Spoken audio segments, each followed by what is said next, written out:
Monsieur le Président, Mesdames et Messieurs les députés, le progrès sans effort est une illusion. On risque de se retrouver dans un monde meilleur, seulement pour le voir détruit. Le progrès ne va pas de soi. De même, préserver ce qui a été accompli n'est pas acquis. Quelqu'un doit en assumer la responsabilité. En ce moment, cela est aussi important que jamais. Nous sommes à un moment charnière de l'histoire de notre pays et de notre continent. Le monde change à une vitesse et avec une ampleur sans précédent. Sur les plans géopolitiques, social, technologique et écologique. C'est une époque de bouleversement. Oui, nous sommes témoins d'un événement fondamental, qui est en train de faire l'histoire à cet instant même. Les alliances historiques, le système mondial de coopération politique, tout cela est remis en question, bouleversé. Et ce, seulement 80 ans après la fin de la Seconde Guerre mondiale. 80 ans après que les Alliés, en particulier les troupes américaines, nous ont libérés. Un acte de libération que nous commémorons chaque année à travers le pays et l'Europe. Reconnaissance et profonde gratitude. L'année dernière, j'étais avec leurs Altesses royales, la Grande-Duchesse et le Grand-Duc, à Auschwitz. Des millions de personnes y ont été brutalement assassinées, ainsi que dans d'autres camps. Même 8 ans plus tard, le choc reste indescriptible. Un choc qui non seulement provoque la réflexion, mais nous pousse à agir. La mémoire, c'est plus que se rappeler ce que l'on a été autrefois. C'est comprendre, au-delà du simple apprentissage de l'histoire. Il s'agit de saisir les leçons. Que se passe-t-il lorsque nous laissons la haine et la division s'installer? Si nous avions essayé d'agir, nous l'aurions déjà eu. Une lueur d'espoir pour notre monde, la liberté, la démocratie, l'égalité, un élan face à la violence, face aux actes et aux paroles. De la parole, pensée, imprégnée de réflexion, jusqu'à l'état de droit. Cette mémoire est une leçon de plus, l'espoir inébranlable. Elle rappelait la fin de la Seconde Guerre mondiale.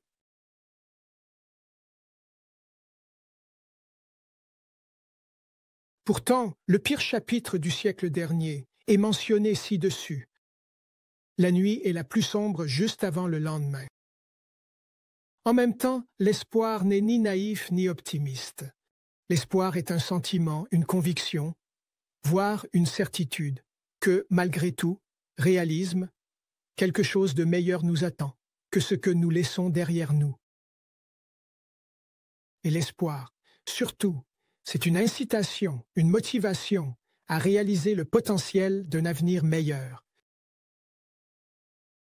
Ce gouvernement n'ignore pas les bouleversements de notre époque.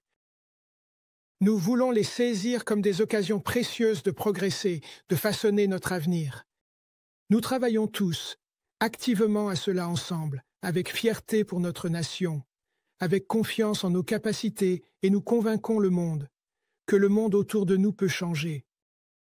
Avec des valeurs fondamentales qui restent en évolution, surtout en période d'incertitude, nous avons besoin d'une politique en phase avec le peuple, d'une politique centriste responsable, avec une main ferme et une boussole claire. Fixer des objectifs ambitieux, une politique économique efficace qui garantit la prospérité et un État-providence solide. Une politique sociale tournée vers l'avenir qui renforce la justice et réduit la pauvreté. Une politique énergétique ambitieuse qui développe les ressources renouvelables et lutte contre le changement climatique. Une politique sociale moderne qui renforce les droits et garantit les libertés. Nous avons progressé sur tous ces points. Ce qui n'était autrefois que des promesses n'est pas resté de simples promesses. Elles sont devenues réalité. Nous avons promis de la force et ce gouvernement tient parole. Depuis janvier, les gens ont nettement plus d'argent dans leur poche qu'en 2023. La charge fiscale pour un revenu élevé est plus faible qu'en 2023. de ce qu'il gagnait en 2023. Une personne seule gagnant 50 000 $ par an conserve environ 1 000 $ de plus de son salaire. Mais ce sont ceux qui gagnent le moins qui bénéficient du plus grand avantage en pourcentage. Il ne s'agit donc pas d'une réduction d'impôt régressive. Elle est socialement progressive. Elle aide en priorité ceux qui sont le plus lourdement imposés. Nous avons promis une politique sociale ciblée et ce gouvernement tient ses engagements. Si l'on augmente un impôt, aujourd'hui, il existe une allocation chômage élevée, une aide généreuse en cas d'échec, une subvention pour les hauts salaires. Par exemple, une personne ayant une famille de 4 personnes reçoit une aide importante, comme celle qui a une famille de 4 personnes bénéficie d'un soutien substantiel. Au total, cela signifie qu'une famille de 4 personnes ayant accès à ces prestations peut avoir jusqu'à 2 500 € de plus dans sa poche. Au-delà de cela, nous avons instauré le crédit d'impôt pour les familles nombreuses. Et le ministre du Logement a désormais introduit le statut de parent isolé comme critère pour rendre l'accès au logement abordable. Au Luxembourg, le logement est une nécessité sociale. Nous voulons que chacun ait accès à un logement décent. C'est pourquoi nous simplifions la procédure pour les subventions de loyer, afin que les personnes qui en ont besoin puissent réellement en bénéficier. Nous avons automatisé les démarches, en nous éloignant des demandes non reconductibles, afin que les personnes reçoivent automatiquement le soutien auquel elles ont droit. Au début de cette année, plus de 11 000 personnes ont reçu automatiquement des allocations énergie et de vie sans avoir à en faire la demande. Et 20 000 autres formulaires ont été pré-remplis et envoyés de manière proactive. C'est une réduction concrète de la pauvreté.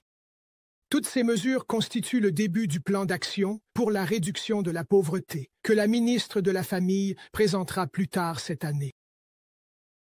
Une stratégie globale est importante. Les personnes en situation précaire n'ont pas besoin de paperasse. Elles ont besoin d'aide. Une aide concrète. Nos décisions font exactement cela.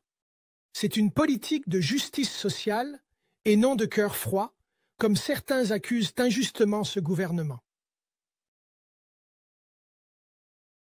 Nous avons promis une économie performante, et ce gouvernement tient ses promesses. Grâce à des allègements fiscaux, à des investissements importants et à la réduction des obstacles bureaucratiques, l'économie repart à la hausse. En 2022 et 2023, le Luxembourg était en récession. En 2024, la première année de ce gouvernement, nous sommes revenus dans le positif. Cette année, l'État devrait croître de 2,5%, créant à nouveau plus d'emplois. L'État prévoit une croissance d'environ 2% l'année prochaine, tout comme en 2024. Ce ne sont pas que des chiffres. Ce sont des salaires, des rêves personnels qui deviennent financièrement possibles. Des recettes qui permettent à l'État de mener des politiques sociales fortes et des investissements essentiels pour notre avenir. Nous avions promis un nouvel élan dans le logement. Ce gouvernement tient cette promesse. Grâce au dispositif de chômage partiel, à des mesures fiscales ciblées et à un programme public d'achat de logements d'une valeur d'1 demi-milliard d'euros, nous avons surmonté la crise aiguë dans la construction. Nous avons mis en place une politique cohérente qui construit, investit, achète, soutient et ne freine pas. En conséquence, nous voyons apparaître des signes de reprise sur le marché. Le nombre de transactions pour les biens existants a doublé au cours de l'année écoulée, certains allant même jusqu'à parler d'une quasi-célébration. Le nombre de prêts accordés par les banques est également en hausse. C'est une confirmation de la politique de ce gouvernement. Le marché du logement retrouve un nouvel élan. C'était son objectif. Cela aide les gens à sécuriser un logement. Cela aide aussi les personnes qui travaillent dans la construction et les métiers artisanaux. Nous nous engageons désormais à construire davantage dans la zone ISIA. Pour cela, nous avons introduit un changement de paradigme dans les procédures. Cela se met en place concrètement jour après jour. Les effets de cette politique, bien sûr, ne se font pas sentir du jour au lendemain. Mais, à moyen terme, ils permettront de créer plus d'espaces de vie et de rendre le logement au Luxembourg plus abordable. Nous avons promis de développer les énergies renouvelables, et ce gouvernement tient parole. 2024 a été une année record pour les nouvelles installations photovoltaïques. 8000 systèmes ont été raccordés au réseau.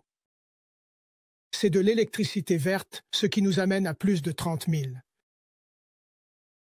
Pour maintenir cette dynamique, nous avons soumis un projet de loi permettant le préfinancement des installations photovoltaïques. Et pour les installations photovoltaïques de plus grande taille dans les entreprises et les exploitations agricoles, nous avons apporté un soutien financier à travers 3 appels d'offres. Action sur le pouvoir d'achat, sur la lutte contre la pauvreté, sur l'économie, sur le logement et sur les énergies renouvelables. Des exemples de la façon dont mes nouvelles politiques, avec de nouveaux axes, portent leurs fruits. Une politique à l'écoute des citoyens qui répond à leurs préoccupations et tient ses promesses. Mais nous ne nous contentons pas de nous reposer sur ce qui a déjà été accompli. Nous regardons vers l'avenir. Nous voulons préparer le Luxembourg pour l'avenir, avec une politique ambitieuse mise en œuvre dans son ensemble. Le gouvernement reste fidèle chaque jour, avec des étapes concrètes. La situation ici et dans le monde l'exige de nous. Les défis qui nous attendent ne se résoudront pas d'eux-mêmes, mais avec du courage et de la persévérance, nous pouvons changer les choses. Nous sommes les maîtres de notre propre destin. Nous écrivons notre propre avenir. Monsieur le Président, c'est en ce moment que l'avenir se façonne, notamment en matière de sécurité. Et au final, la paix en Europe sera déterminée pour la période à venir, même si la situation en Ukraine est dans l'impasse. Mais c'est une guerre qui nous lie. Nous ne pouvons pas rester indifférents à l'Ukraine, et nous ne le sommes pas. Depuis plus de 3 ans, les Ukrainiens se battent sans relâche pour la liberté et aussi pour nous. Ils exigent notre soutien jusqu'à ce qu'une paix juste et durable soit atteinte. Car il s'agit de bien plus que de la paix en Ukraine. Il s'agit de la paix en Europe. Si le président russe constate qu'il peut atteindre ses objectifs par la force, alors il ne s'arrêtera pas en Ukraine, tout comme il ne s'est pas arrêté en Géorgie ou en Crimée. D'autres pays seront alors les prochains. Et tout l'ordre international, qui repose sur la liberté et la prospérité, est également en danger, en particulier le respect du droit international, qui a toujours été la meilleure protection pour les petits pays à travers l'histoire, afin qu'ils n'aient pas à subir les attaques des plus puissants. Nous avons appris, parfois à nos dépens, que la véritable sécurité vient du fait d'appartenir à une alliance plus large. C'est précisément pour cette raison que, depuis la Seconde Guerre mondiale, l'Union européenne et l'OTAN ont vu le jour. Ces organisations garantissent la paix en menant des missions conjointes à l'étranger. L'OTAN garantit notre sécurité jusqu'à aujourd'hui. Aujourd'hui, je tiens tout particulièrement à exprimer ma gratitude et mon respect à nos soldats et à tous ceux qui servent dans les forces armées pour leur engagement. Dans notre pays, au sein de l'OTAN, le plus grand pilier de l'OTAN a été et reste les Américains. Nous souhaitons préserver le partenariat et l'amitié entre Européens et Américains. Mais l'actuel président américain laisse peu de doute sur le fait que, dans les années à venir, l'Amérique veillera avant tout à ses propres intérêts. et pourrait même choisir une voie totalement différente de celle suivie jusqu'à présent. Dans le même temps, le danger que représente la Russie est bien réel. C'est une nouvelle réalité, une rupture fondamentale dans l'histoire récente de notre continent. La souffrance est grande à cause de cela, tant chez nous qu'à l'étranger. C'est un défi majeur, mais nous ne pouvons pas faire l'autruche et simplement nous résigner à la situation. Dans cette situation, nous devons tout simplement affronter la réalité, travailler et nous engager. La solution doit résider dans une Europe plus indépendante. Un Luxembourg fort ne peut exister que dans une Europe forte. La prospérité, la sécurité et la démocratie au Luxembourg sont étroitement liées à une Europe unie et sûre d'elle. Et il est temps que l'Europe prenne la responsabilité de sa propre sécurité. Le désir de paix est à l'origine même de l'idée européenne. L'objectif reste le même aujourd'hui. La paix, toujours la paix, jamais la guerre. Les investissements dans la sécurité ne sont pas faits pour la guerre, mais pour la paix. Ce n'est pas le silence de la chute de l'Europe. C'est l'heure du renouveau européen. Peu importe comment les choses évoluent en Ukraine, la leçon est claire. La leçon est claire. Le meilleur moyen de dissuader l'agression, c'est la force. Et nous trouvons cette force dans l'unité. L'Union européenne a déjà franchi une étape importante, mais au-delà d'une simple alliance, elle doit devenir un pilier auquel nous contribuons également.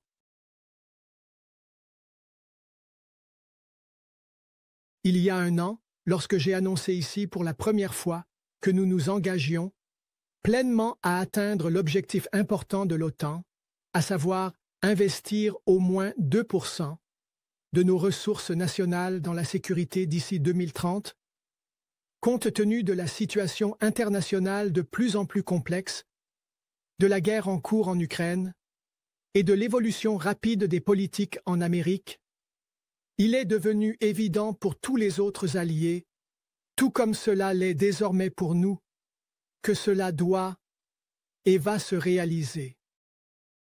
Après des discussions avec toutes les parties, nous avons décidé de ne pas attendre jusqu'en 2030, mais d'atteindre l'objectif des 2% de l'OTAN d'ici la fin de cette année.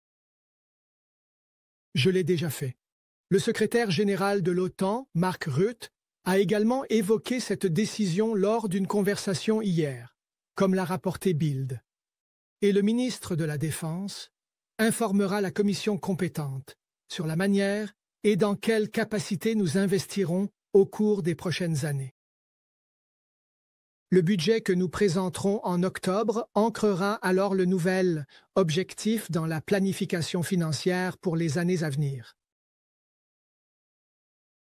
La nouvelle trajectoire nous positionnera comme un partenaire fiable et un fournisseur de sécurité. Nos deux autres voisins et la plupart de nos alliés atteignent déjà cet objectif aujourd'hui. Au sein de l'OTAN, de nombreux pays proposent un objectif bien supérieur à 2%. Si, en raison de la situation géopolitique exceptionnelle, un consensus est atteint lors du sommet de l'OTAN en juin pour relever le niveau d'exigence, alors nous aussi, en tant que partenaires alliés dignes de confiance, nous suivrons le mouvement. Le Luxembourg veut et assumera sa responsabilité et apportera sa contribution. Et pourtant, cela reste une étape difficile. Mais le gouvernement responsable ne peut pas négliger la sécurité. Sans sécurité, il ne peut pas y avoir de paix. Et c'est pourquoi je me réjouis que, lors de mes discussions, une large majorité des partis ait eu conscience de cette responsabilité. Je tiens à remercier tous les groupes parlementaires ici présents pour les discussions constructives et respectueuses que nous avons eues au sujet des grandes questions de sécurité auxquelles notre pays est confronté. Je suis fier de notre pays qui, sur ce sujet complexe, est capable d'atteindre un large consensus national. C'est important car l'impact ira bien au-delà des prochaines élections. Et c'est un signal fort adressé à nos alliés ainsi qu'à tous ceux qui remettent en question la sécurité et la paix en Europe. Mais cet effort financier ne peut pas se faire au détriment de notre politique sociale. Nous ne pouvons pas opposer l'une à l'autre. Le défi de la sécurité s'ajoute à cela. Cependant, les autres défis ne disparaissent pas pour autant. Le financement de l'augmentation des dépenses de défense doit provenir de nos propres ressources. Premièrement, à travers le budget public lui-même, notamment en introduisant un emprunt de défense, un prêt public dédié à la sécurité nationale, ouvert aux contributions des investisseurs privés. Deuxièmement, en redéfinissant les priorités des dépenses d'investissement. Les futurs budgets devront refléter la réalité selon laquelle tous les projets d'infrastructure ne se déroulent pas simultanément.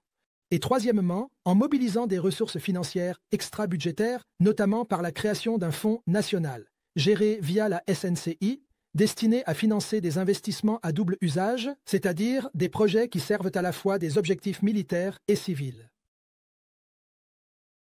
Nous devons être prêts à investir dans la paix. Si nous ne le faisons pas, nous risquons de payer un prix bien plus élevé, celui de notre liberté.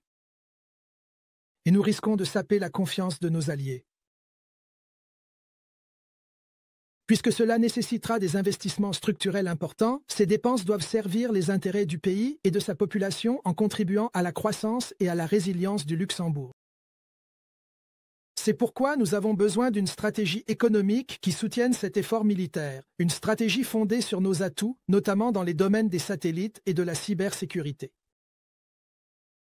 Dans ce contexte, je tiens à remercier tous ceux qui se sont impliqués pour leurs suggestions proactives, notamment à travers des initiatives telles que Lux for Defense. Dans le secteur des satellites en particulier, le Luxembourg possède une expertise solide et une réputation internationale bien établie. L'État travaille en étroite collaboration avec SES dans ce domaine.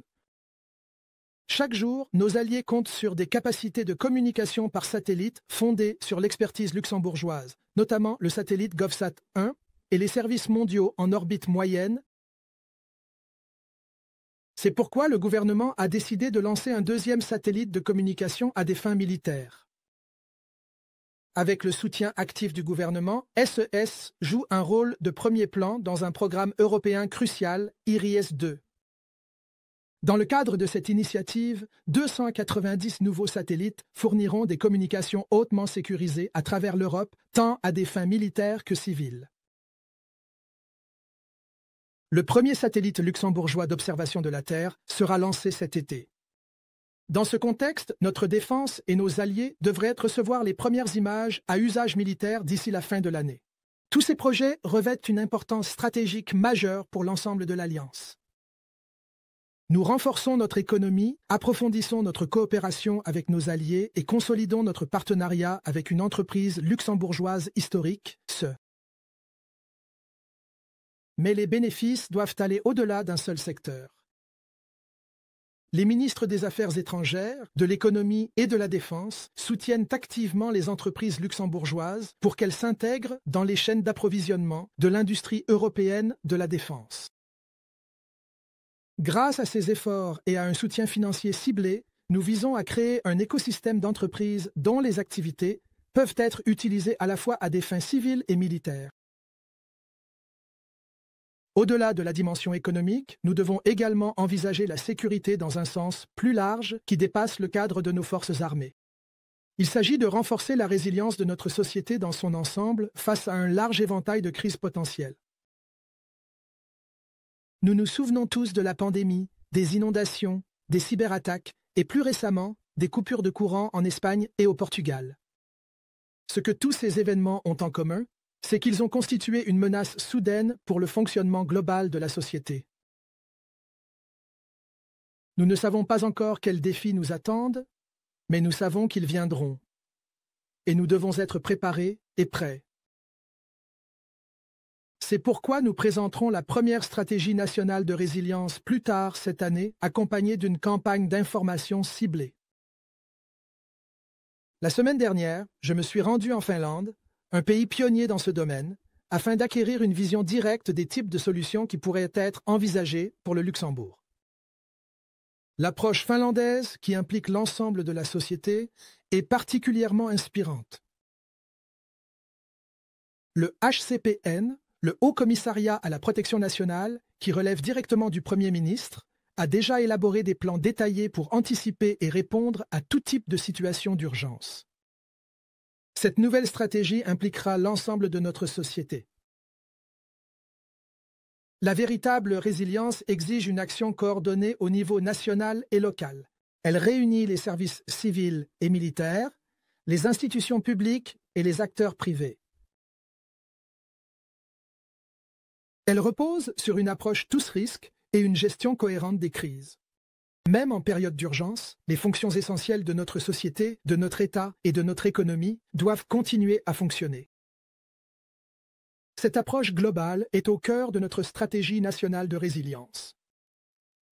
Nous procédons actuellement à un inventaire complet de ce que nous avons déjà en place, des domaines où des améliorations sont possibles et de la manière dont cela peut être réalisé. Permettez-moi de mentionner 2 mesures concrètes qui sont déjà prévues. Le ministre de l'Intérieur va mettre en place une nouvelle plateforme au sein du CGDIS sous le nom de RESC.lu. Cette plateforme permettra au CGDIS, aux communes et aux acteurs privés de s'entraider avec du personnel spécialisé et du matériel en cas de catastrophe. Le ministre délégué auprès du Premier ministre chargé de la connectivité travaille à la modernisation des systèmes de communication utilisés par nos services de sécurité et de secours. Cela ouvrira de nouvelles possibilités, telles que l'accès aux plans de construction, la réception d'images transmises par drone et le partage de données vitales sur les patients.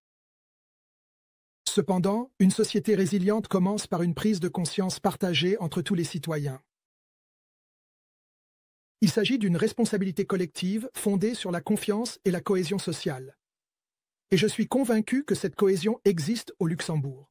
Cette responsabilité doit être assumée sérieusement et sereinement par chacun d'entre nous. Nous voulons que chacun joue un rôle actif et proactif dans le renforcement de la résilience de notre société.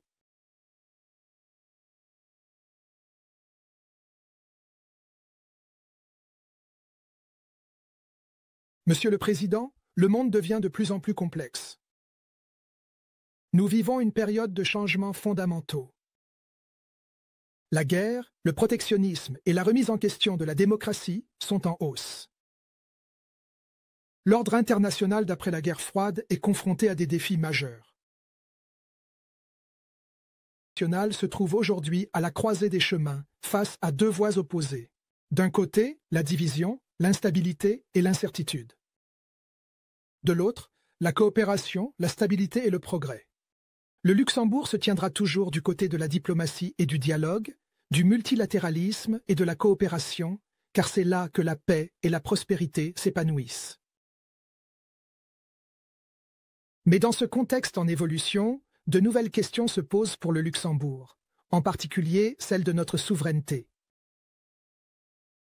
La pandémie, la crise énergétique et la guerre en Ukraine nous ont montré qu'une dépendance excessive envers autrui peut être une source de vulnérabilité. Être souverain ne signifie pas ne penser qu'à soi, ni être laissé seul face au monde. Être souverain, c'est avoir confiance en soi. Cela signifie prendre ses propres décisions. Être souverain, c'est être libre. Une Europe souveraine et un Luxembourg souverain ne peuvent exister que dans une Europe souveraine. Notre ouverture à l'Europe est le fondement de notre réussite sociale et économique. C'est une tradition luxembourgeoise d'être à l'avant-garde du progrès européen. La présence au Luxembourg, la semaine dernière, des présidents des institutions européennes venus célébrer la Journée de l'Europe à notre invitation est un symbole fort de cet engagement. Si nous voulons façonner notre avenir, alors cet avenir doit être européen. Notre avenir et celui de l'Europe ne peuvent être dissociés. L'avenir du Luxembourg et l'avenir de l'Europe sont indissociables. Les défis du Luxembourg sont aussi ceux de l'Europe. Et les solutions européennes sont les solutions du Luxembourg. Une Europe souveraine doit être capable de garantir sa propre sécurité et de faire entendre sa voix sur la scène internationale. Et le Luxembourg doit y prendre part. Une Europe souveraine doit protéger ses secteurs stratégiques et produire sa propre énergie. Et le Luxembourg doit y prendre part. Une Europe souveraine doit renforcer le marché unique et montrer la voie en matière d'innovation technologique. Et le Luxembourg doit y prendre part. Une telle Europe souveraine pourra dialoguer d'égal à égal avec les autres grandes puissances, qu'il s'agisse des États-Unis, de la Chine ou d'autres pays des BRICS. Deux secteurs essentiels à notre souveraineté et où les intérêts du Luxembourg et de l'Europe convergent sont l'agriculture et l'industrie. Pour ce gouvernement, le renforcement de l'agriculture est une priorité.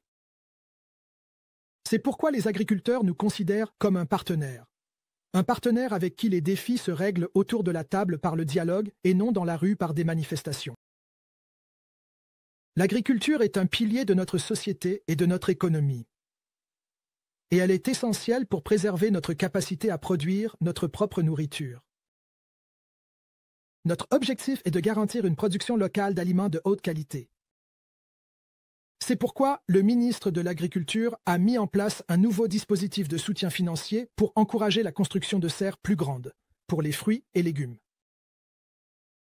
Les ministères de l'Agriculture et de l'Environnement travaillent désormais en étroite collaboration pour mettre en œuvre plusieurs de ces projets à court terme. En engageant un dialogue direct avec les agriculteurs, nous avons pris des mesures concrètes pour simplifier leur travail, notamment en ce qui concerne l'emploi de travailleurs saisonniers. Ce dialogue se poursuit avec les jeunes agriculteurs. Nous voulons préserver l'esprit d'entreprise et faciliter la transmission des exploitations agricoles et des domaines viticoles, d'une génération à l'autre. Au niveau européen, la direction est-elle la même? Demain, le commissaire européen luxembourgeois Christophe Hansen proposera une simplification majeure de la réglementation agricole à l'échelle de l'Union européenne. Nous soutenons pleinement cette démarche. Nos agriculteurs doivent être dans les champs, pas au bureau. Il est temps de réduire la paperasserie inutile. Mais servir les intérêts communs du Luxembourg et de l'Europe signifie aussi nouer des partenariats avec d'autres régions. Le Luxembourg a besoin de marchés d'exportation, surtout à une époque où de nouvelles barrières sont érigées dans différentes parties du monde. Et c'est pourquoi le Luxembourg votera en faveur de l'accord Mercosur. La version finale de l'accord offre de meilleures garanties pour que nos marchés ne soient pas inondés et que nos normes sanitaires et environnementales ne soient pas compromises. Grâce aux efforts de plusieurs ministres de l'Agriculture, dont celui du Luxembourg, nous suivrons de près les effets de l'accord en concertation avec le secteur agricole. Et si nos éleveurs de viande, notre production locale, venaient à souffrir de l'accord, nous chercherions bien entendu des moyens de les soutenir. Cet accord apporte de nombreux avantages à l'économie. Les droits de douane seront considérablement réduits, en particulier dans le secteur industriel. L'industrie est un autre pilier stratégique de notre souveraineté. Ce gouvernement est déterminé à faire en sorte que le Luxembourg reste un lieu de prédilection pour les acteurs industriels. L'industrie, et l'acier en particulier, a façonné l'histoire du Luxembourg et continuera de façonner son avenir. Mais l'industrie européenne est actuellement confrontée à de sérieux défis, notamment en raison des prix élevés de l'énergie. C'est pourquoi une base industrielle solide ne s'obtient que par la politique énergétique. 3 objectifs politiques convergent dans cet effort: la souveraineté et la sécurité d'approvisionnement, la compétitivité économique, la réduction des émissions de CO2. Ces objectifs ne s'excluent pas mutuellement. Ils sont compatibles, mais la voie pour les atteindre doit être fondée sur le pragmatisme. Nous tracerons cette voie aux côtés de l'industrie, et non contre elle. Nous devons soutenir les acteurs industriels dans leurs efforts de décarbonation, et non les accabler d'exigences irréalistes. Les entreprises industrielles doivent pouvoir avancer, étape par étape, et non être contraintes à des transitions drastiques du jour au lendemain. C'est aussi l'esprit du nouveau pacte industriel propre européen. C'est également cet esprit qui sous-tend le nouveau pacte industriel propre européen. C'est pourquoi nous avons besoin d'un soutien financier ciblé et d'investissements importants dans nos infrastructures de réseau. À cette fin, nous avons proposé une réforme du droit des aides d'État afin de mieux accompagner les entreprises industrielles dans leur transition énergétique. Et au niveau européen, nous plaidons pour un cadre juridique simplifié concernant les aides d'État. Dans le même temps, les technologies actuelles ne permettent pas à toutes les industries de passer entièrement à l'électricité. C'est pourquoi nous saluons la mise en place de la base légale pour un réseau d'hydrogène au Luxembourg. C'est pourquoi nous saluons l'adoption d'une base légale pour un réseau d'hydrogène au Luxembourg. Avec nos pays voisins, nous travaillons à connecter le Luxembourg à l'infrastructure internationale de l'hydrogène. Ces mesures sont importantes et nécessaires, mais elles ne résolvent pas le problème des prix élevés de l'énergie à court terme. Notre industrie a besoin d'énergie propre, mais elle a aussi besoin d'une énergie abordable. Si nous n'arrivons pas à maîtriser les prix, il ne restera plus personne à accompagner dans la transition. L'industrie tournera le dos à l'Europe. Ce serait un coup dur pour notre souveraineté et pour la facture d'électricité de chaque ménage. Car, compte tenu de la structure tarifaire, chaque départ industriel a un impact direct sur le coût de l'énergie pour les consommateurs. Les prix de l'énergie sont essentiels pour l'industrie, pour l'économie et pour notre cohésion sociale. Les dernières années ont montré de manière très concrète l'impact des prix élevés de l'énergie sur les ménages. L'énergie doit rester abordable. C'est pourquoi de nombreux pays européens œuvrent activement aujourd'hui pour faire baisser durablement les prix de l'énergie. Au Luxembourg, les prix de l'énergie restent inférieurs à la moyenne européenne. C'est à la fois une force sociale et économique que nous devons préserver. Nous voulons stabiliser les prix de l'électricité, dans les années à venir, sans revenir à un plafonnement des prix.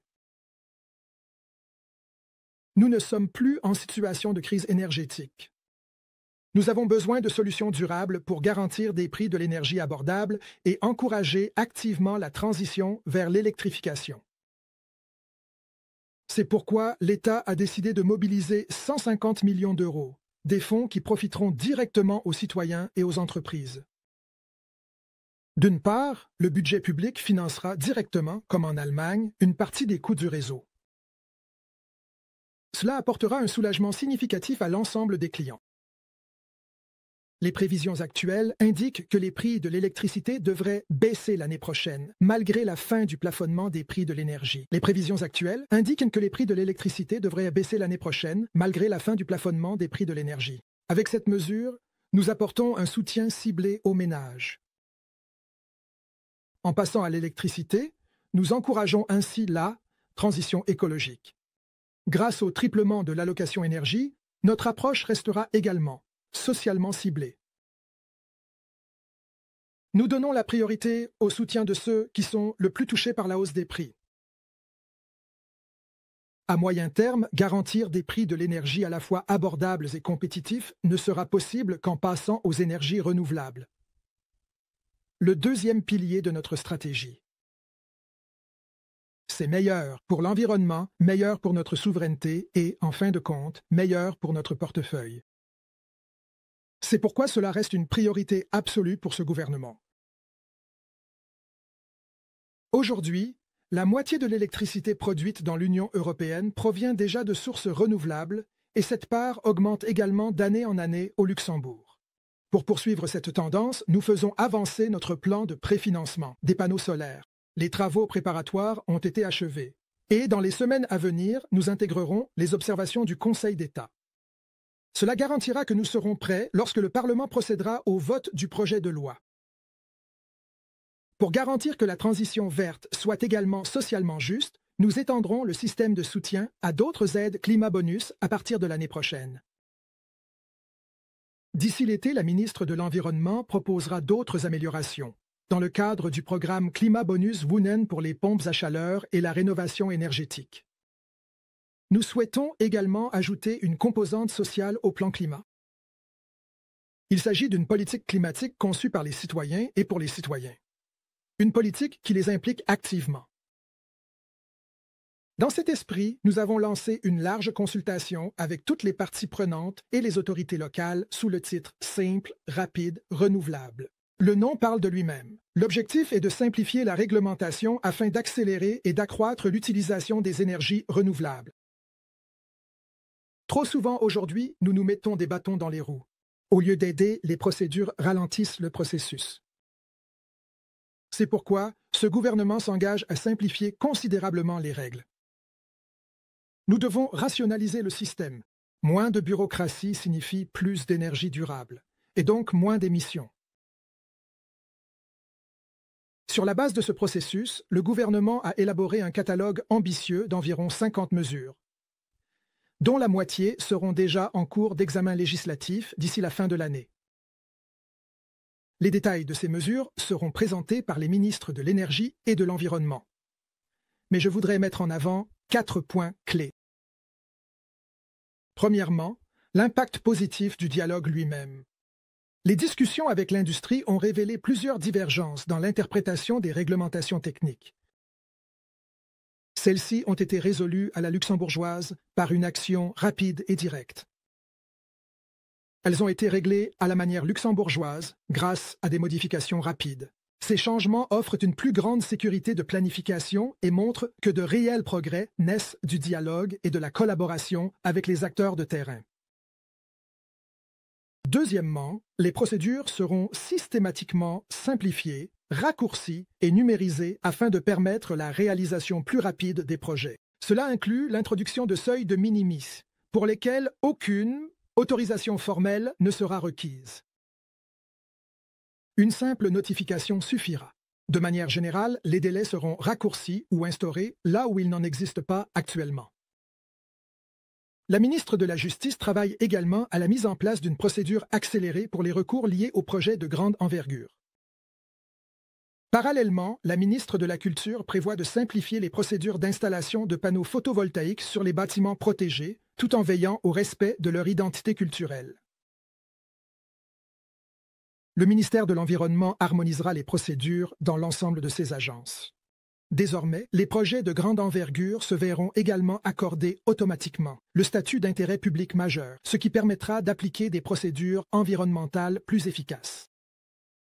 Ces ajustements, entre autres, permettront au ministère de l'Environnement de traiter les projets de grande envergure en moins de 2 ans.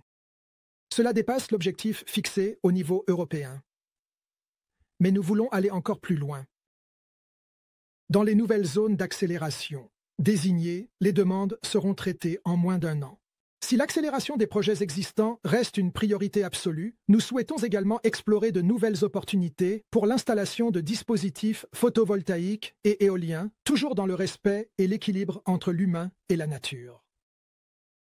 C'est notre 3e priorité clé.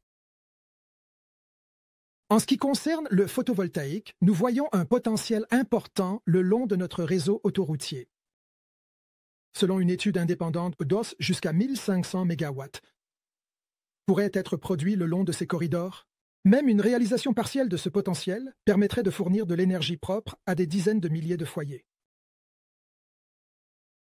À cette fin, plusieurs projets concrets seront lancés dans les mois à venir, notamment des installations sur les murs anti-bruit et sur le parking relais de Junglinster. De plus, le gouvernement présentera une nouvelle législation permettant l'installation de panneaux solaires dans la zone non aedificandi, la bande de 25 mètres au-delà de la zone de sécurité autoroutière.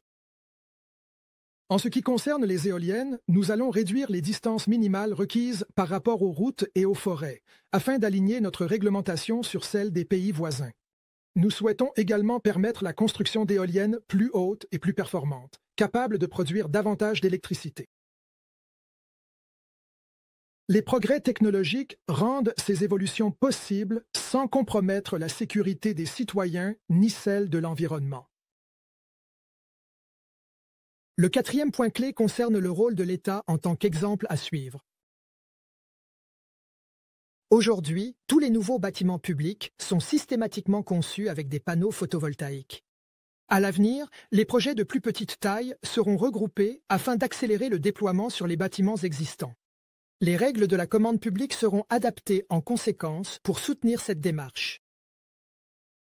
Au niveau municipal, les projets de panneaux photovoltaïques à grande échelle deviendront éligibles au soutien financier de l'État. Cela favorisera le développement de nouvelles installations dans les écoles, les salles de sport et d'autres bâtiments communaux à travers le pays. Cet ensemble de mesures représente un véritable tournant, une refonte fondamentale du cadre réglementaire afin de permettre un déploiement plus rapide des énergies renouvelables. Pour garantir que notre réseau dispose de la flexibilité et de la sécurité nécessaires afin d'assurer une alimentation électrique fiable en toutes circonstances, le gouvernement présentera une stratégie nationale de stockage plus tard cette année. Dans le cadre de cette initiative, une nouvelle subvention sera mise en place pour aider les propriétaires de panneaux photovoltaïques à acquérir ultérieurement un système de stockage par batterie. Cela garantira que le passage à l'électricité reste financièrement attractif. Toutes ces mesures soutiennent les 3 objectifs de notre politique énergétique: une souveraineté accrue, une compétitivité renforcée et moins d'émissions. Elles renforceront le Luxembourg pour l'avenir et laisseront un monde meilleur à nos enfants.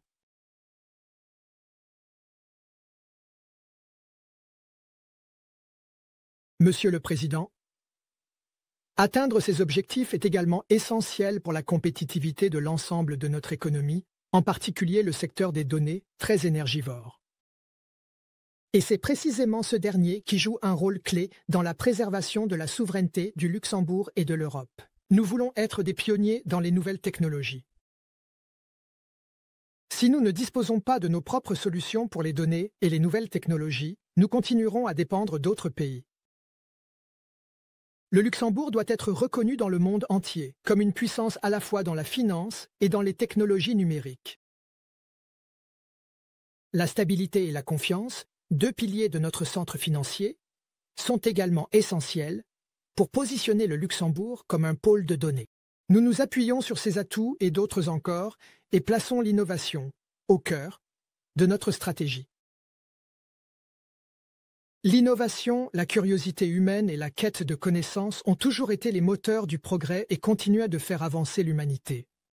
Il n'y a pas de meilleur moment que maintenant pour établir le Luxembourg comme un pôle de données de premier plan. La quantité de données générées croît de façon exponentielle.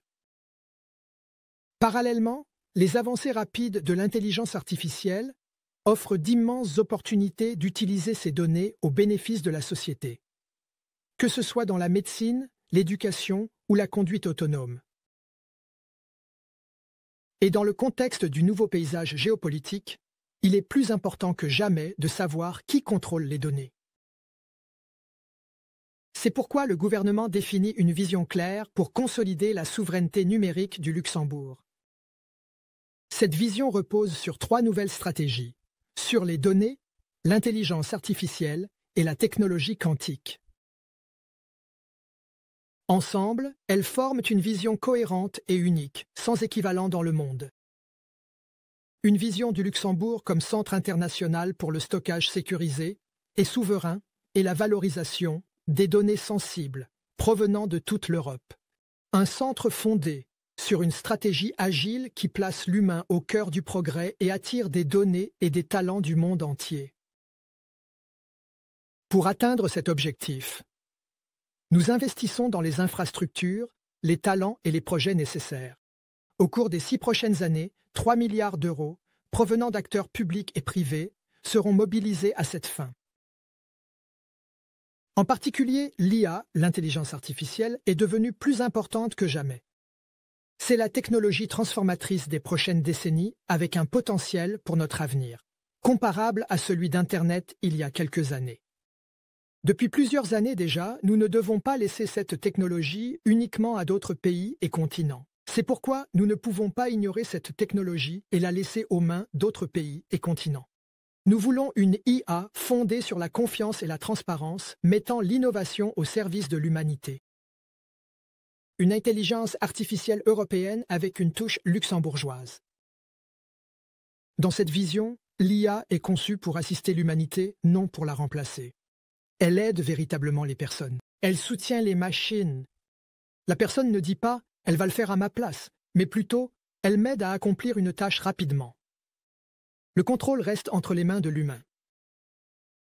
Cette vision repose sur une approche cohérente, avec des écosystèmes centrés autour de structures d'excellence, comprenant l'une des premières usines d'IA de l'UE, un superordinateur conçu pour des applications d'intelligence artificielle et intégré dans un réseau européen, ainsi que le premier ordinateur quantique. En connectant des données provenant de différentes sources, nous visons à créer une valeur, ajoutée encore plus grande. Pour y parvenir, nous définissons une norme harmonisée pour des données accessibles, réutilisables et faciles à trouver. Cet écosystème pourrait être encore renforcé à l'avenir par la création d'un laboratoire Deep Tech. L'objectif de cette nouvelle structure est de faciliter la collaboration entre les acteurs académiques et économiques, dans le but de favoriser la recherche, l'innovation et l'entrepreneuriat. Cela permettra l'émergence de partenariats publics-privés et de spin-off nés renforçant à la fois notre société et notre économie, grâce à de nouvelles idées innovantes qui font avancer notre pays. Cette dynamique offrira aux chercheurs du Luxembourg et du monde entier l'opportunité de collaborer sur des projets d'innovation, tout en jouant un rôle de leader important pour attirer les meilleurs talents. Quant aux talents locaux, à partir de 2026, nous lancerons une académie d'IA au sein du Digital Learning Hub, proposant des programmes de formation spécialisés en intelligence artificielle. Pour garantir l'utilisation responsable de ces nouvelles technologies, nous sommes en train de mettre en œuvre l'AI Act européen. Cette initiative établit un cadre harmonisé au niveau européen qui favorise l'innovation tout en protégeant les droits des citoyens.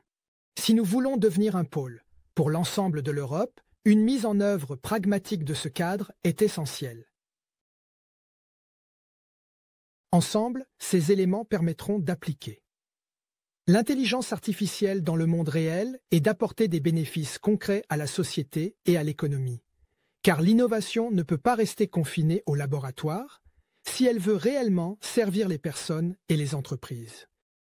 C'est pourquoi nous avons identifié un certain nombre de projets clés et nous travaillons à l'intégration de nouvelles technologies dans nos entreprises.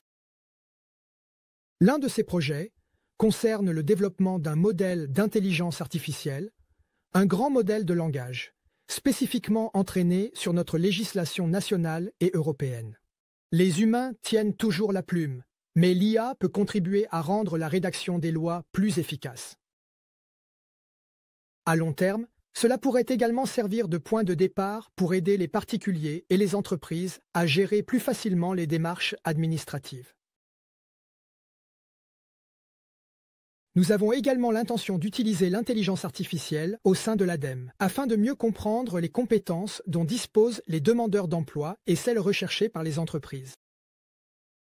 Cela nous permettra de proposer des formations plus ciblées, de lutter plus efficacement contre le chômage et de répondre aux pénuries dans certains secteurs.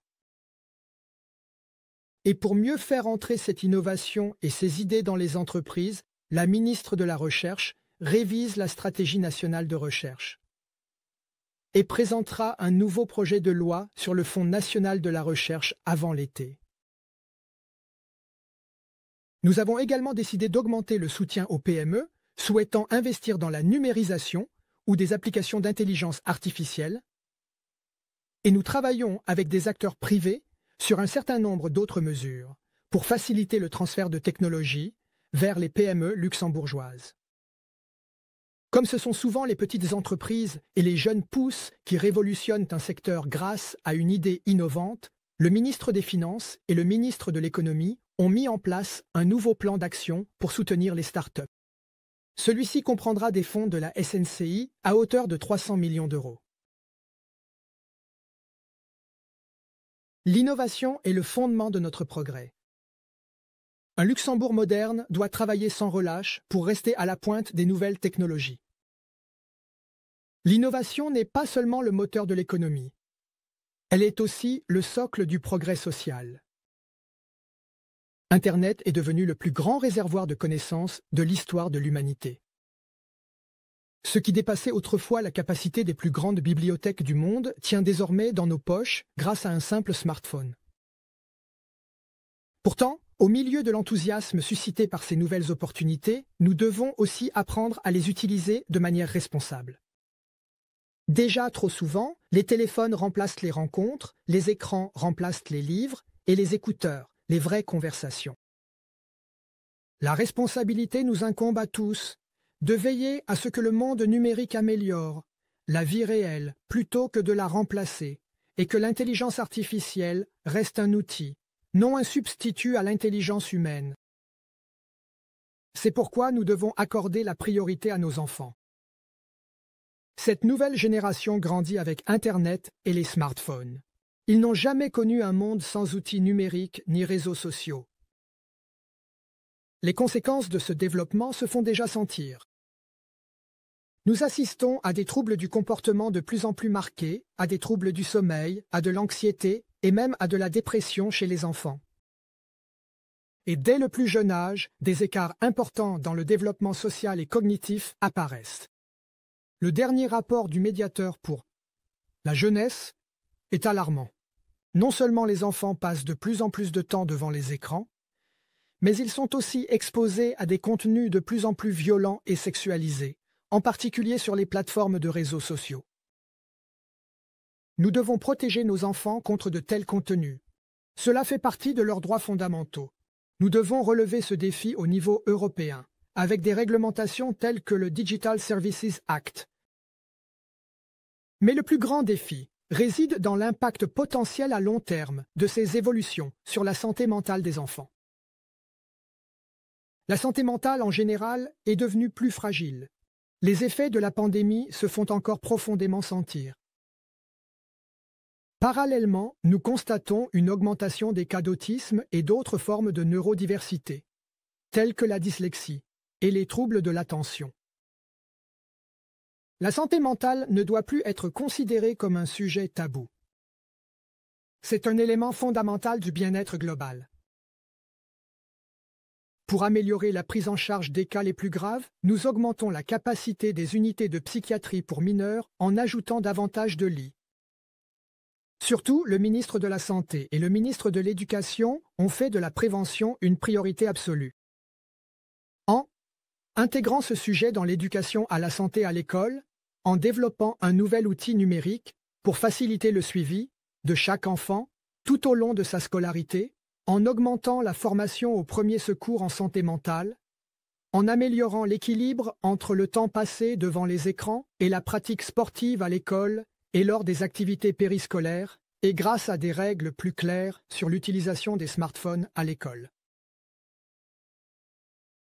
Mais l'école ne couvre qu'une partie de la journée. C'est pourquoi nous souhaitons également sensibiliser les parents, notamment à travers des campagnes d'information et des conférences ciblées organisées dans le cadre des forums de parents.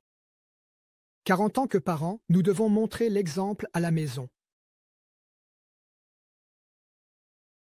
Au cours de cette année, en étroite concertation avec les acteurs de terrain, nous explorerons de nouvelles façons d'aider les enfants à grandir sans souci. Nous n'abandonnerons pas. Nous ne pouvons pas abandonner. Notre objectif est une génération véritablement heureuse et pas seulement une génération qui publie des photos de bonheur. C'est une nouvelle facette d'une société moderne que nous voulons reconnaître et contribuer à façonner. C'est une nouvelle facette de notre société moderne que nous prenons au sérieux et à laquelle nous répondrons avec le dévouement qu'elle mérite. Le monde change, non seulement à l'international, mais aussi de manière très concrète. Cela se voit dans notre vie quotidienne et dans notre façon de vivre ensemble.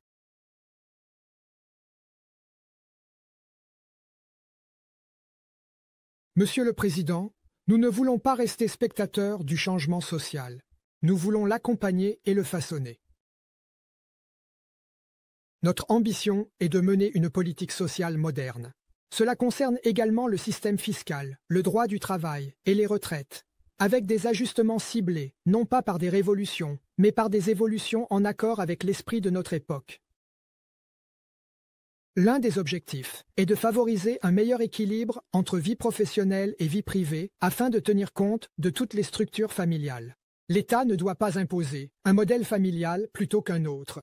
Chaque couple et chaque famille doit être libre de faire ses propres choix.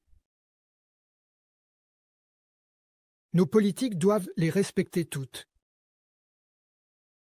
En ce qui concerne le système fiscal, le gouvernement s'engage à proposer une tranche d'imposition unique. Avec l'individualisation, chaque modèle familial sera traité et imposé de la même manière.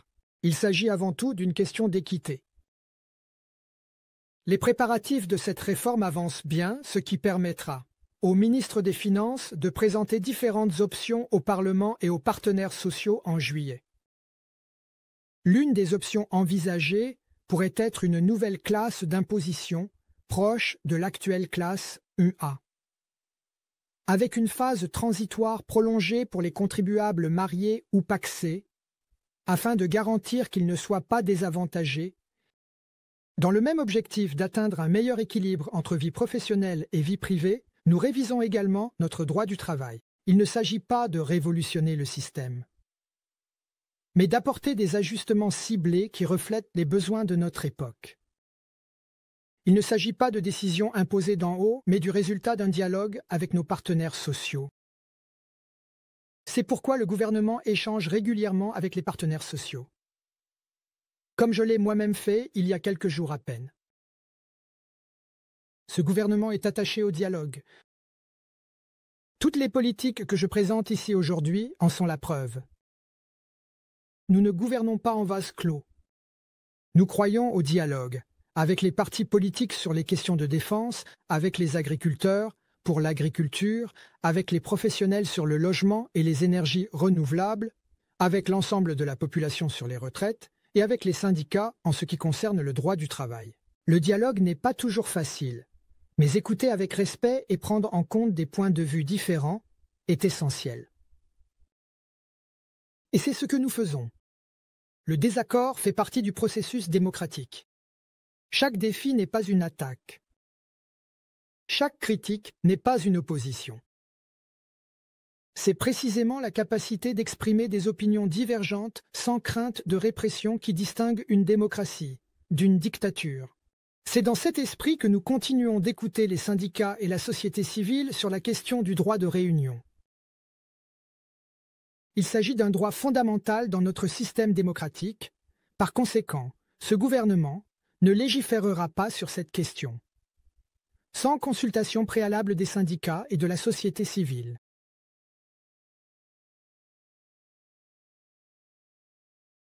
En même temps, le dialogue n'implique pas nécessairement une codécision sur chaque point. La majorité parlementaire a une responsabilité et elle sera jugée sur sa capacité à l'assumer. C'est cela, la démocratie, et c'est bien ainsi. Si nous savons qui prend les décisions, nous savons aussi qui porte la responsabilité, pour le meilleur ou pour le pire. La majorité s'engage à mettre en œuvre une politique sociale moderne. Dans ce contexte, nous avons proposé un ajustement des horaires d'ouverture et du travail le dimanche. Permettez-moi de replacer cette proposition dans son contexte approprié. Les dimanches ne deviendront pas des jours ouvrables ordinaires. Ils continueront d'être consacrés à la vie de famille, ainsi qu'aux activités sociales, culturelles et sportives. En même temps, il est déjà possible de manger au restaurant, d'aller dans un supermarché ou de prendre le bus un dimanche. Nous ne proposons rien de plus, rien de moins, que d'offrir une plus grande flexibilité aux entreprises, déjà autorisées à ouvrir le dimanche. Au lieu de limiter le travail à 4 heures, jusqu'à 8 heures seront autorisées, mais non imposées. Les personnes travaillant dans ces secteurs spécifiques recevront une prime de 70%. Ce faisant, nous créons plus d'opportunités pour les employés, les entreprises et la société dans son ensemble. Ce n'est pas un pas en arrière, mais un pas en avant, qui apporte plus de choix et plus de liberté. Les propositions du ministre de l'Économie concernant les horaires d'ouverture dans le secteur du commerce de détail suivent la même logique. offrir plus d'options et plus de choix, toujours plus de choix. Mais cela ne signifie pas qu'un magasin de vêtements restera ouvert jusqu'à 22 heures. Ce changement est en cours. Il a été discuté avec les partenaires sociaux, et ces discussions étaient loin d'être superficielles. Elles ont abouti à un lien entre certains aspects des horaires d'ouverture et les conventions collectives. C'est la preuve que nous sommes à l'écoute. Et c'est aussi la preuve que les conventions collectives demeurent un élément central de notre droit du travail, ainsi qu'un levier essentiel pour les syndicats. Cependant, nous constatons également que le système actuel ne reflète plus les différentes réalités de notre société et de notre économie. Les conventions collectives doivent rester un outil attractif pour les deux partenaires sociaux. Parallèlement, les accords conclus au niveau de l'entreprise se verront conférer un rôle élargi. Ils permettront de réguler des aspects spécifiques à la réalité de chaque entreprise et aux besoins de ses employés. Ces changements n'ont pas pour but de renforcer un camp ou d'en affaiblir un autre. L'objectif est d'agir dans l'intérêt de l'ensemble de la société, conformément à une politique moderne. Peu importe ce qui est dit. Que ce soit pour attirer davantage l'attention des médias ou autre chose, le gouvernement soutient pleinement le dialogue social et le partenariat social et témoigne un respect total envers les syndicats. C'est pourquoi j'ai annoncé en janvier que des tables rondes sociales seraient organisées. Le dialogue et l'échange avec les partenaires sociaux sont importants pour moi, tant en tant qu'individu qu'en tant que Premier ministre. Avec les ministres du Travail et de l'Économie, nous avons rencontré les partenaires sociaux à plusieurs reprises au cours des derniers mois. En binôme ou en trinôme, par téléphone et en personne, notre démarche a été d'être objectif, sans aucune pression extérieure. Notre priorité était le dialogue, non la couverture médiatique. Il s'agissait donc de dialogue, pas de publicité. C'était là l'objectif de ces tables rondes sociales, et elles ont été couronnées de succès. Malgré un début difficile, les trois partenaires ont pu se rapprocher, s'écouter et engager un dialogue fondé sur le respect mutuel. Le gouvernement souhaite poursuivre cet échange respectueux dans les mois à venir, y compris au sein des institutions dédiées au dialogue social.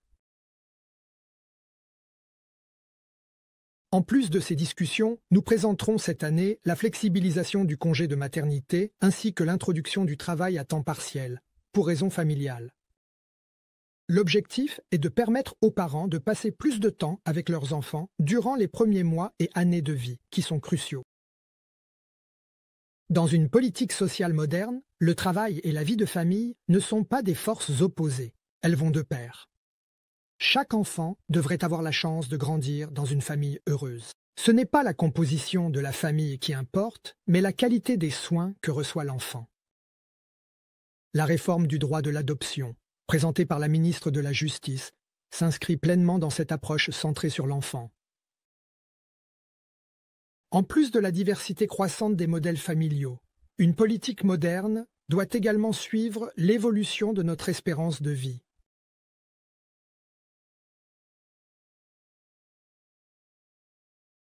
Nous avons lancé en octobre une vaste consultation sur le système de retraite. Au nom de l'ensemble du gouvernement, je tiens à remercier chacun pour ses contributions. Tous ces points de vue sont extrêmement précieux. Cette question a manifestement suscité un véritable intérêt, ce qui est déjà un succès en soi. C'est l'expression même d'une démocratie vivante. Cette étape de la consultation s'est révélée très utile. La période de consultation a été bénéfique et il nous faut maintenant définir la voie à suivre. À cette fin, la ministre de la Sécurité sociale présentera ses propositions détaillées avant l'été, mais je souhaite d'ores et déjà formuler 3 remarques. Premièrement, le système de retraite est une conquête sociale que nous devons préserver et garantir pour les générations futures. Un système public de retraite fort, universel, doit rester la pierre angulaire de notre dispositif de retraite.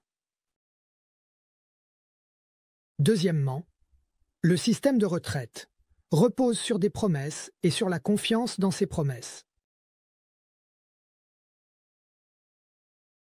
nous n'apporterons aucun changement pour les personnes déjà à la retraite ou sur le point de l'être. Mais nous continuerons à comptabiliser les années d'études comme équivalentes aux années consacrées à l'éducation des enfants. Troisièmement, le système de retraite est une assurance pour la vieillesse, une garantie qui doit permettre à chaque génération d'envisager la retraite avec confiance et sérénité. Beaucoup de personnes sont à la retraite depuis aussi longtemps qu'elles ont cotisé au système. Aujourd'hui, la durée de la retraite est presque aussi longue que la période de cotisation. Cette situation n'est clairement plus viable. De plus, avec un âge moyen de départ à la retraite d'environ 60 ans, le Luxembourg affiche l'âge effectif de départ à la retraite le plus bas de tous les pays de l'UE et de l'OCDE. C'est pourquoi nous augmenterons progressivement le nombre d'années de cotisation. La durée de carrière requise pour avoir droit à une pension sera allongée de 3 mois chaque année, et ce pendant plusieurs années. Contrairement à nos pays voisins, l'âge légal de la retraite restera fixé à 65 ans. Grâce à cette réforme, nous visons à faire en sorte que l'âge effectif de départ à la retraite se rapproche de l'âge légal de la retraite. Pour accompagner cette transition, nous introduisons également la possibilité d'une retraite progressive, une période durant laquelle une personne a le choix de réduire progressivement son temps de travail, tout en percevant déjà une partie de sa pension. Nous garantirons la viabilité financière du système pour les 15 prochaines années. Grâce à une contribution fiscale financée par les recettes d'une taxe sur la consommation déjà existante. Par exemple, la moitié des recettes de la taxe sur le CO2 affectées aux mesures sociales pourrait être utilisée à cette fin. En maintenant la réserve existante, afin qu'elle continue de générer le meilleur rendement possible, et en préservant la réforme adoptée par le Parlement en 2012, y compris les mesures qui s'appliquent si les dépenses dépassent les recettes.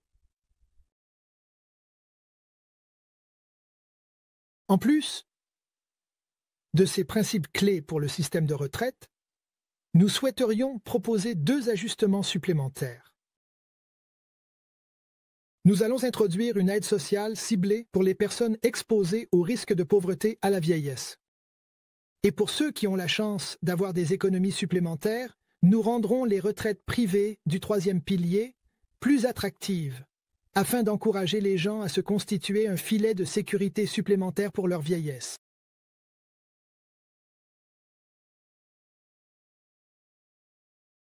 Je tiens à réaffirmer que le large débat sur ce sujet a été très utile. C'est un débat qui doit être régulièrement relancé afin de tenir compte de l'évolution constante des réalités démographiques et économiques. En effet, notre système de retraite reste de facto tributaire de notre réussite économique.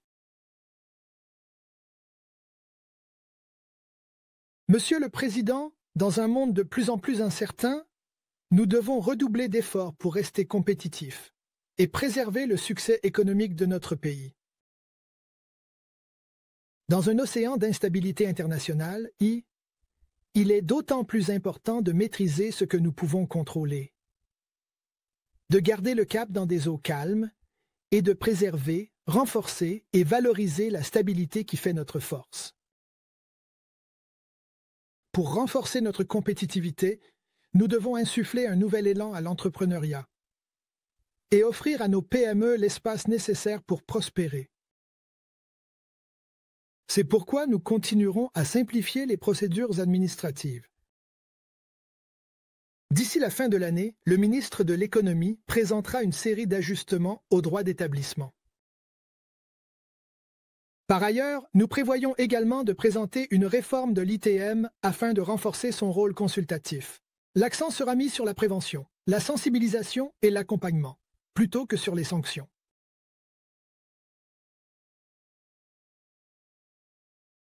Nous soutenons également les efforts visant à réduire la charge administrative et réglementaire qui pèse sur nos entreprises au niveau européen. Avec les propositions dites Omnibus, par exemple, la Commission européenne entend simplifier le cadre réglementaire sans pour autant négliger l'objectif politique de ces textes. Mieux légiférer ne signifie pas absence de réglementation. Cependant, des règles efficaces restent essentielles pour rendre le marché européen plus attractif et ainsi assurer la survie de nos PME, qui créent tant d'emplois dans notre pays. La finalité d'une entreprise n'est pas de rédiger des rapports, mais de créer de la valeur, que ce soit sous forme de biens ou de services.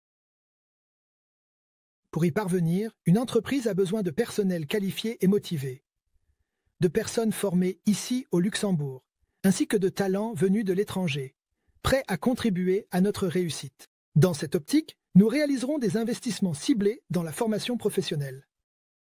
Nous proposerons et reconnaîtrons des formations post-baccalauréat au Luxembourg et nous encouragerons les entreprises à investir dans leurs employés, notamment en améliorant les indemnités d'apprentissage et en développant des formations passerelles de compétences. Pour attirer les talents étrangers, de nouvelles mesures fiscales ont été introduites en janvier, pour les 12 prochains mois. Nous définirons également des stratégies afin d'identifier de manière ciblée les talents dont chaque secteur a besoin. Toutes ces mesures nous permettront de créer les conditions favorables à la croissance économique. La croissance crée des emplois. Elle fournit à l'État les recettes dont il a besoin pour mener une politique sociale forte et réaliser des investissements essentiels dans la transition énergétique, l'avenir numérique et la défense. Mais la croissance doit être maîtrisée. Des initiatives sont donc nécessaires dans les domaines du logement, de la mobilité et de la sécurité. Pour construire les logements nécessaires, il a d'abord fallu contenir la crise dans le secteur de la construction. Nous y sommes parvenus grâce au chômage partiel et à des mesures fiscales ciblées. Aujourd'hui, cette crise est derrière nous. Ce n'est pas le rôle de l'État de soutenir indéfiniment le marché du logement. Le marché doit fonctionner de manière autonome. C'est pourquoi le gouvernement supprimera progressivement le paquet fiscal temporaire, le crédit d'impôt sur les actes notariés, le Belegen-Act pour les résidences principales à 40 000 €, restera en vigueur. Cela signifie qu'un couple qui achète un logement d'environ 1 million d'euros pour un usage personnel n'a pas à payer de droits d'enregistrement. Cette mesure aide les jeunes familles à acquérir leur propre logement. Nous nous engageons à construire plus et plus rapidement. Pour y parvenir, nous avons amorcé un véritable changement de paradigme dans les procédures l'année dernière. C'est ainsi que nous pourrons dynamiser le marché à moyen terme, tout en garantissant à chacun l'accès à un logement abordable. Dans cette optique, des réformes visant à rétablir l'équilibre entre les besoins en logement et la protection de l'environnement ont été présentées au Parlement en janvier, telles que le principe de Nature of Zeit et la compensation unique. D'autres mesures importantes, telles que la deuxième phase du principe du silence vaut accord, la norme de construction unifiée et la simplification des procédures PAGI et PAP, seront introduites dans les mois à venir. Le gouvernement présentera également ses propositions pour une taxe de mobilisation sur les terrains non utilisés situés en zone constructible avant l'été, dans le but d'encourager la construction sur les parcelles désignées. Afin de garantir une mobilité adaptée à la croissance démographique, nous continuons d'investir dans les infrastructures. Dans le domaine ferroviaire, avec des projets majeurs tels que la ligne Luxembourg-Bettembourg, et le nouveau pôle d'échange à Hollerich, ainsi que sur les routes, avec l'achèvement du contournement de Hosingen. Dans le réseau de tramway, avec des lois de financement pour l'extension de l'arrêt Lorstruss et de l'Escherstruss, et à l'aéroport avec l'agrandissement du terminal actuel et la modernisation des contrôles de sécurité afin de réduire les temps d'attente. L'État de droit doit également s'adapter aux évolutions de notre société. La sécurité est une condition fondamentale à l'exercice de nos libertés. Et parfois, un simple sentiment d'insécurité peut suffire à les restreindre. Il s'agit d'une question de respect de la loi, de respect d'autrui et des règles qui fondent notre société. Sans cela, la confiance dans l'État de droit diminuera. Pour maintenir cette confiance, nous avons besoin d'un système judiciaire efficace et réactif, ainsi que d'une police à l'écoute des citoyens et de leurs préoccupations. Ce sont là les exigences, et c'est pourquoi elles constituent les objectifs de ce gouvernement. À cette fin, la justice a été renforcée. Des postes supplémentaires ont été créés et l'accès à la magistrature a été élargi. Le ministre de la Justice prévoit également de rendre le recrutement des juges des tribunaux administratifs plus attractif et d'adapter la formation des assistants de justice. Au-delà des effectifs, il faut aussi des procédures plus efficaces. Des procédures trop longues nuisent aux victimes, à l'état de droit et à la société dans son ensemble. Dans cette optique, la numérisation des procédures va se poursuivre. Nous avons déjà numérisé la communication entre la justice et les banques, ainsi qu'avec les États membres. Et dès l'automne, un nouveau logiciel permettra un meilleur traitement électronique des dossiers. La police disposera également des ressources nécessaires, qu'il s'agisse de personnel, d'équipement ou de pouvoir. Le recrutement sera maintenu à un niveau élevé afin d'assurer une plus grande présence, proximité et prévention. À cette fin, des ajustements du cadre législatif sont nécessaires. Renforcer les dispositions relatives aux mesures d'expulsion, simplifier les procédures de surveillance Visapol et créer une base légale pour une police municipale. Ces changements seront mis en œuvre de manière ciblée, là où cela s'avère approprié. L'objectif n'est pas de créer un état de surveillance dans lequel les citoyens perdent leur droit à la vie privée. En réalité, c'est tout le contraire. Dans certains endroits, comme le quartier autour de la gare, la situation actuelle restreint la liberté des habitants. Notre objectif est de garantir à chacun le droit de se déplacer et de vivre librement. Ces zones spécifiques sont particulièrement touchées par la criminalité liée à la drogue. Ce problème doit être abordé avec l'ensemble des parties prenantes dans le cadre d'une approche équilibrée, combinant l'action répressive contre les trafiquants et le soutien social aux victimes. Il est bien connu que la criminalité organisée au Luxembourg opère souvent au-delà des frontières afin d'échapper à la justice. Les récentes opérations menées contre les réseaux de trafic de drogue en sont la preuve. Il est évident que le Luxembourg n'est pas le marché de destination pour de telles quantités de drogue. Et pourtant, c'est ici qu'elles ont été saisies. Je tiens à féliciter la police, les douanes et les autorités judiciaires pour leur excellent travail et leur coopération lors de ces opérations. La lutte contre la criminalité transfrontalière nécessite une coopération transfrontalière et nous allons renforcer cette coopération. Cela requiert un échange de données renforcé au sein de l'espace Schengen. Le gouvernement introduira également un système de reconnaissance automatique des plaques d'immatriculation. Ce système, qui existe déjà dans de nombreux pays européens, nous aidera à identifier plus rapidement les personnes recherchées et à les traduire en justice. Cette coopération est au cœur du système d'information Schengen. Sans Schengen, il serait impossible de lutter efficacement contre la criminalité. De même, une économie forte ne peut exister sans la libre circulation des biens et des services. Mais Schengen est bien plus que cela. Schengen est un symbole de l'Europe et de notre Union. C'est l'expression concrète d'une Europe unie. Pendant des siècles, cela était inimaginable sur notre continent. Cet été marquera le 40e anniversaire de l'accord de Schengen et c'est ici, plus qu'ailleurs, que ce que j'ai dit au début de mon discours prend tout son sens. Le progrès n'est jamais garanti. Nous devons y travailler, chaque jour.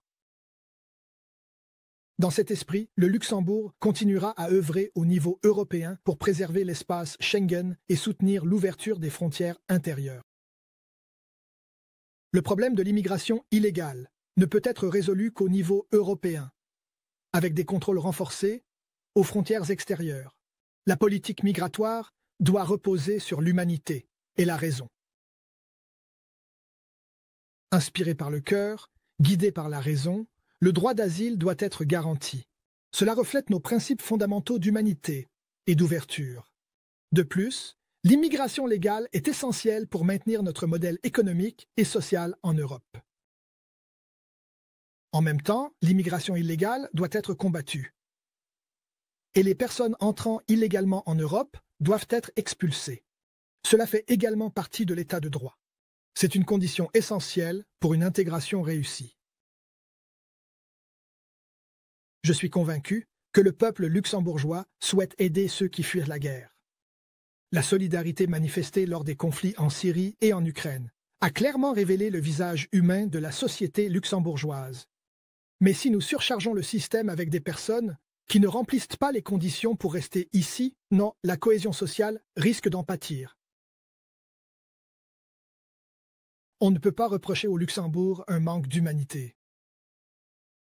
Notre pays accueille déjà, proportionnellement à sa population, l'un des plus grands nombres de réfugiés en Europe. Mais nos structures atteignent également leurs limites. Même si d'autres structures sont prévues, nous avons besoin d'une politique migratoire responsable, avec un cadre clair, équitable et objectif. Les demandeurs qui ont une réelle chance d'obtenir le statut de réfugié doivent recevoir une réponse rapide afin d'éviter toute frustration inutile, et ceux qui n'ont pas de réelle chance d'obtenir ce statut ne doivent pas recevoir de faux espoirs. Dans de tels cas, nous adoptons une approche humaine. C'est dans ce contexte que la Maison du Retour a ouvert ses portes en septembre dernier.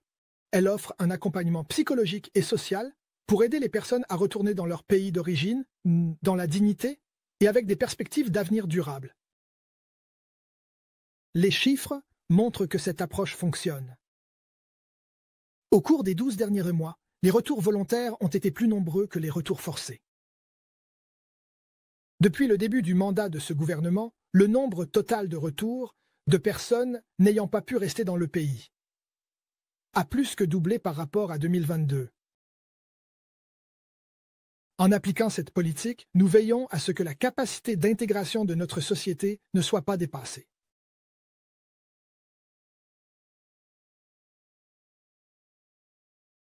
Monsieur le Président, la paix, la liberté, la justice, ces principes fondamentaux ne peuvent pas rester confinés aux livres d'histoire.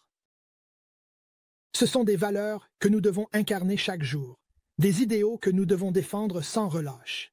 Chaque génération doit redéfinir ses valeurs. Les générations précédentes se sont battues pour les droits des femmes. Et pourtant, il a fallu aller plus loin pour les renforcer. C'est ce qu'a fait ce gouvernement en interdisant les certificats de virginité et l'hyménoplastie, en renforçant la justice et la protection des victimes de violences et en créant un point de contact national dédié, ainsi qu'en supprimant le délai de réflexion obligatoire avant l'avortement durant les 12 premières semaines. Il en sera de même pour toutes les valeurs qui nous sont chères. Notre engagement en matière de défense et notre stratégie de résilience garantissent la paix et la sécurité. Le déploiement des énergies renouvelables favorise la durabilité. L'innovation et l'entrepreneuriat créent de la richesse. La conciliation entre vie professionnelle et vie familiale ouvre la voie à un plus grand choix et à plus d'égalité, tandis que les efforts pour assurer une enfance heureuse et une retraite digne contribuent à renforcer l'équité dans notre société. Toutes ces mesures concrètes montrent que nous avons les moyens de façonner la réalité et le monde qui nous entoure conformément à nos valeurs, grâce à nos actions et à nos décisions. C'est cela, la souveraineté, la liberté de prendre ses propres décisions et de façonner son propre avenir. C'est ce que nous voulons pour notre pays. Le progrès est possible, mais il ne se produit pas tout seul. Tout progrès est le fruit du changement. Ce que nous devons éviter à tout prix, c'est de rester immobile, paralysé par la peur du changement. Dans une démocratie, tous ces changements donnent lieu à des discussions et des débats, mais il ne s'agit pas d'imposer sa vérité ou de discréditer l'autre. Il s'agit de faire avancer le pays, ensemble, en ayant l'intérêt général comme boussole. Nous avons tous des opinions, des perspectives et des visions différentes, mais travaillons ensemble, dans l'intérêt de notre pays et de ses citoyens.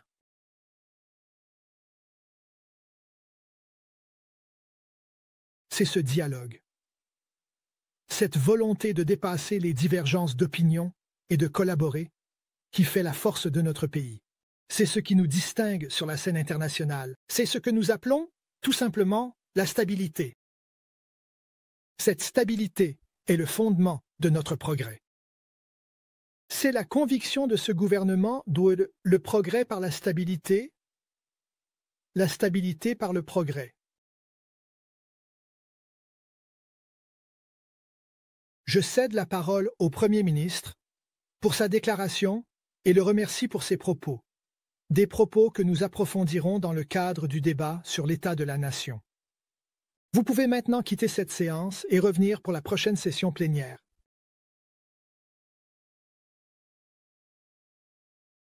Encore une fois, merci d'être présent à l'audition sur l'état de la nation, où le Premier ministre sera également présent.